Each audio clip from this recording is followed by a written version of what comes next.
Hagkan! Nya mo nga na sa pampanay sa eksapok niya, uy, kinulay ko dali. Kasi buhaton. Lambing, lambing-lambingon. Ang saan paglambing? Kanindot siguro ano na yung gakos ka. Gakos ka puso. Mga isuon na ay istorya ni Santa Teresa de Avila. Kani siya nakailan mo na niya? Ha? Kisa ganin na si Santa Teresa de Avila? Wa mo mo'y tingog. Wa mo kailan niya? Usa ka balaan. Usa ka Carmelite nun. Tungod sa iyang pagkamampo, nisulod siya sa CR. Sa iyang pagsulod sa CR, comfort room, nag-ampo ihapon siya. Kunya, nasayra naman siya sa usa kayawa. Isuod siya, huginan nga. Sige, nagyapo kag-apo, isang naan ka sa usa ka lugar na dili balaan. Ayaw kong buti.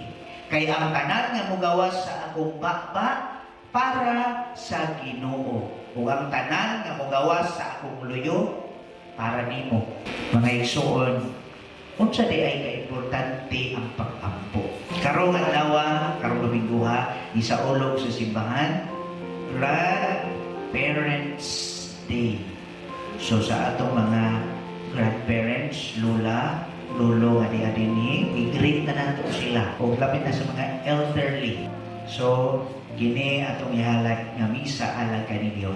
Kung atong i-backtrack ang atong kinabuhi sa akong bahin, nakainumdum ko, asa man nagsugod ang akong pagkamaampoon. No? Kitang tanan na amang kita, nag-ampo man ta. Pero kung atong hinumduman, klaro kaayo nga, kadaghanan nato magsugod ikan sa pamilya. Or dili man tanan, na may uban nga nag-inspire sa mga tao, nagmaampuon siya. Pero kasagaran nato, ikan gayon influence from the family. Ako may numduman sa unang bahin, sa akong pagkakuya, no? Sa akong pagkagamay kani adto. Maabot na kayo na o gabi, mag-rosaryo na kami. Sus, pagbuklad na dayan ko, pagbuklad na diyan kaya mo ang bahay, no? Naaraman diyan sa kuha na pagpinta diyan sa sofa, sa sala. Kuha na o gamit pagkatulog. Kunya, moingon na mga kuhan, sige, mag-rosaryo na kita, mag-ampo. Kunya, siya magkuhaton, magkuha na kong rosaryuhan, o dito, mutupan na ko, o muhigda kaniya. No, namin paning, dito mag-rosaryo, ang mga kauban pamilya. Kunya, ang sa mahita ko, magkatsok yudayon. Marap kayo kini, magkarosaryo, natulog na dahil ko. Nga naman, nga makatsok. No? Pero ang punto mao nga, punta sa atong pagkamampuon o ang atong mga prayer life, gikan gayud sa pamilya, magsukat gayud unta sa sulod sa balay. Kay ningon si Papa Francisco sa iyang apostolic exhortation Amoris Laetitia. Kung siya giingon, domestic, usa sa mga punto niya, domestic church. Magsukat sa pamilya. Ang simbahan, magikan, sulod sa balay. Kunya mga igsoon, atong tanawon sa atong kaugalingon. Kung naa ba, kumusta ta sa balay, nag-ampo pa ba ka? O wala na? Basin baya, nga diya sa pamilya, imbis mag-ampo, wala na. Dili na makahimo ni ini. Ano na usa ka istorya sa usa ka parokyano nga niingon siya.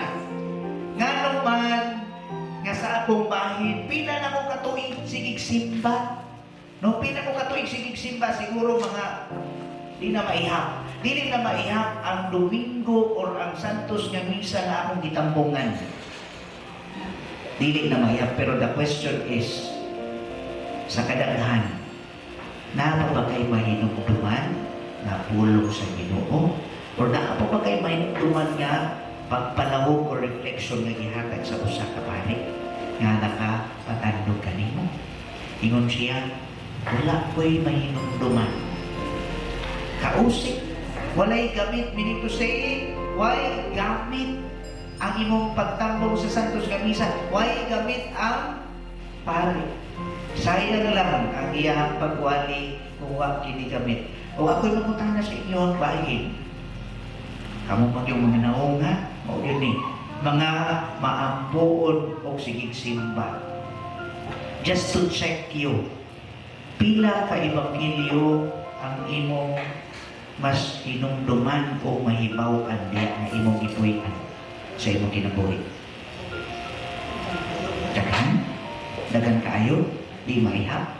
Ya, I know na naitaghan ninyo dinhi nga sige og basa og Biblia sa matag adlaw. Hinumdum ko sa akong apuhan. Nag-isod ng grandparent. Akong apuhan, akong lulo, tawag na siya sa kuha. So, gamay pa kay ko. Gamay pa kay ko, tawag na ko. Dalhan na niya ang Biblia! Adlaw na ko. Diyos, pasaan di ko sa Biblia katong baga kaayo nga anak. Na may anak Biblia? Wa? Kung sa inyong kapag-anak, anak. Nana lang. Kanak lang anak. Aswat sa Biblia. Gamay kaayo ko. Dala. Hala, pagbasa niya dito. Pero wala ko niya tudluin. Pero bisan pa nga wala ko niya tudluin literally nga mabasa ang Bible. But sa imong pagkapuya, sa imong pagkagamay, natisok na diha ang pagtulunan gikan sa apuhan.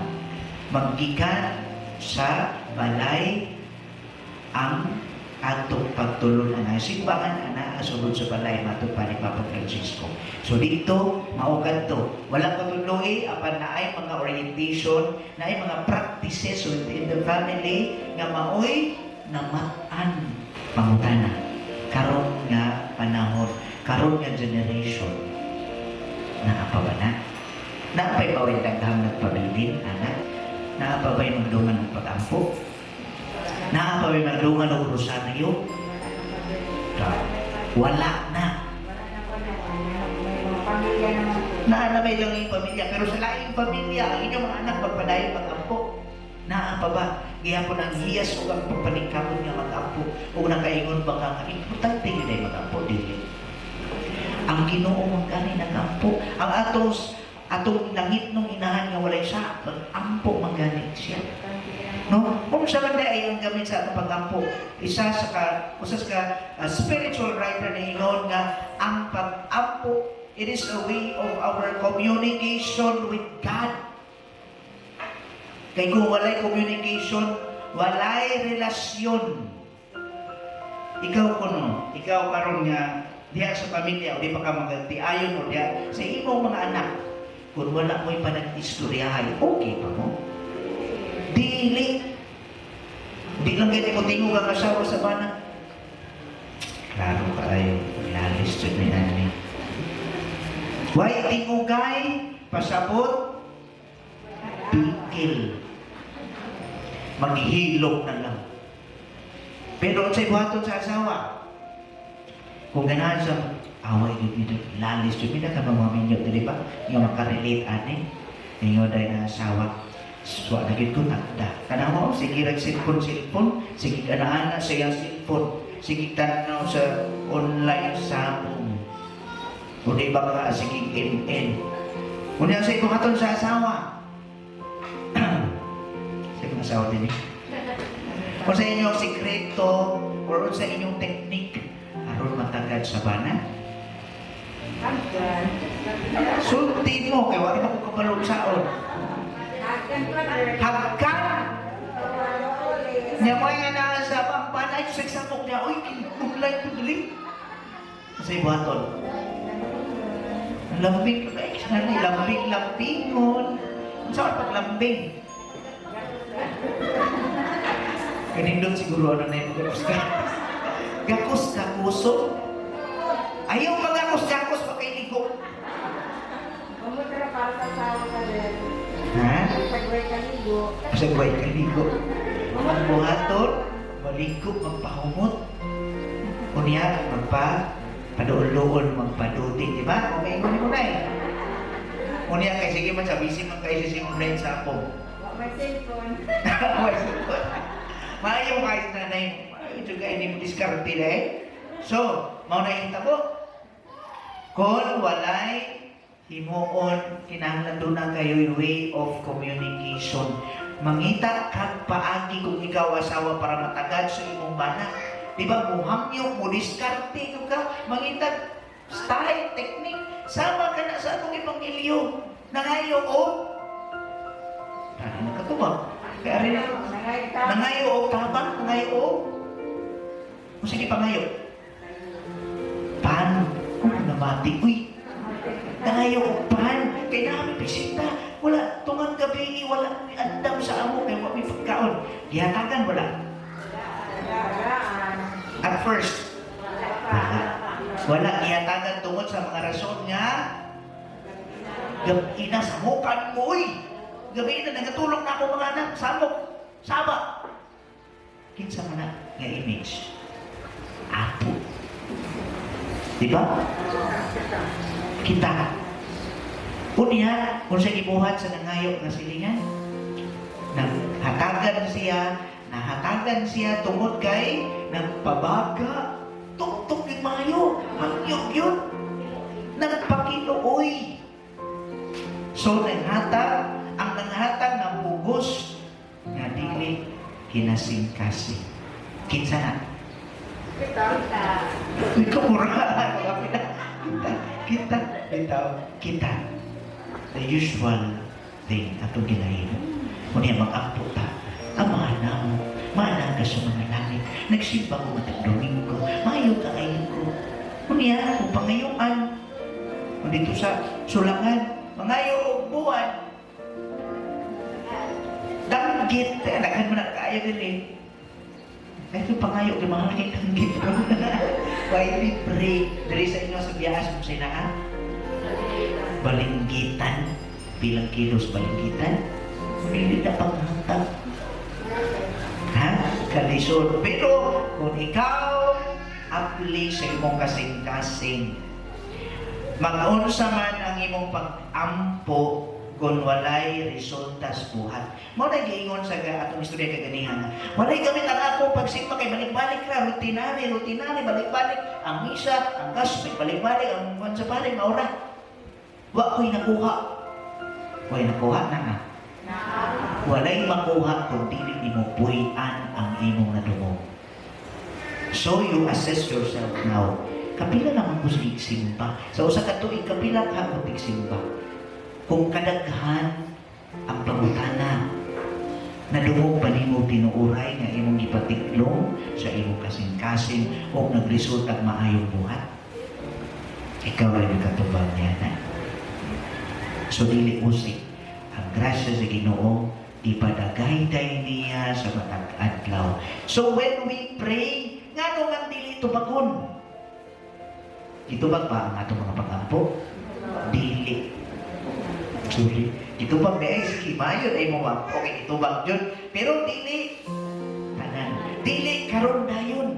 Pwede man og maksa, pwede sa sunod tuig, or pwede sa kung dili kayong ihatag. Kaya naman, mas nasayod ang Ginoo unsay maayo alam kanato. No? Dili nato ipasulod ang atong prayers sa atong standards nga ang Ginoo kinahanglan, ang Ginoo ka, maayo ka, daghan ka, makagagahon ka, musulod jud ka sa akong gusto. Ato nang pagamay ang Ginoo gisulod sa atong limited kaayong pagkatawhanon. No. Kaya ang Ginoo kinatibuk-an magununan. Usa ka pamilya, nag-ampong sila. Tungod kay ang usa ka amahan nagmasakiton. Stage 4 cancer patient. Ampo nga grabe. Nuot dyan. Robo kay ampo Lord. Nakigdin ko nimo. Please, ayaw kuha ang akong amahan na ampo sa mga buya. Malangga kaya nila. Sige ampo, adlaw, gabi, simba, offer sa kanan. Question, kidungog ang prayer, wala. Kung saan sa inyong bahay.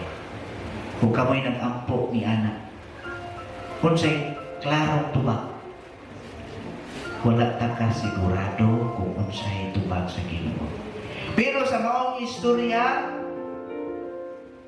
stage 4 cancer, kung sa may tabo, tumatay ang amahan. Unsay reoyaw sa mga anak. Kung Ginoo ka nga nung wala nimo ayuha ang akong amahan. Most of us, we put the blame on God. Kaya ang akong gusto, mauni, dapat mutuman ka, Ginoo kung kaka. Dili na lang mao sa tong prayer ang mga namo, no? Thy will be done, O Lord. Dili man, my will be done. So, namatay ang mahan kung sa ingon sa asawa, ayaw kamo kabuol. Kay nasayod ang Ginoo o mas labing dako ang iyahang pagtubag kanato. Kay kung ang inyong amahan kanunay siyang buhi, mas grabe ang iyang pagsakripisyo o pag-antos o kitang tanan magkalisod o magkaproblema. O it is a better way nga ikuha na siya sa Ginoo karon siya makapahuway. Mas nasayod ang Ginoo unsay mas maayo.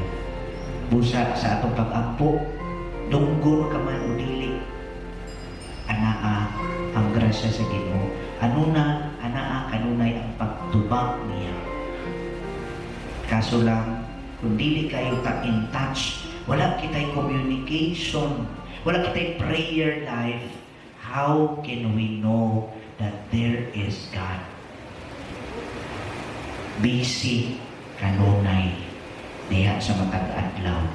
Daghang di kabisihan to the point nga dili na makasimba. So, bisan man gani ato mga kaigsuonan, daghan kaayo tag mga even our Muslim brothers kapila sila mo ampo kalima. Hinduism, no? Mga Hindu brothers, sisters, grabe mo na ampo. How much more kita Kristiyanos? Christians? Kristiyano ta, di ba? Christ, Christian. Christ niya.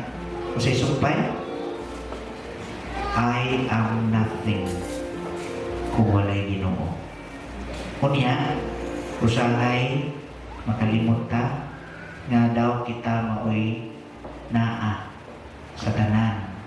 Control sa atong kaugalingon ng Ginoo, naa naglihok mga igsuon, naliwala ni ining tanan. Busa kita pa nga binuniyagan, di mo dag ampo ra o makahinumdum, mo ampo ra kung dunay pangayoon. Lord, nga iko ani Lord. Lord, Ginoo, tabangi ko. Kaya ang pangayo. Pero, sa panahon na asenso, anaa ang tanan, dili kayo pa makahinumdum. So, atong hinumduman ng igsuon, matag adlaw, sa atong kinabuhi, dili mamahimong walay Ginoo. Ang atong kinabuhi, sa giingon pa, sama sa usa ka bisikleta. Nga, kung dili na ito tindakan, dili udagan. No? Uban, niining ato ang pagpamalandong nga ang Ginoo, bisan wala na ito makita, anaa siya kanunay, nagauban ka na ito.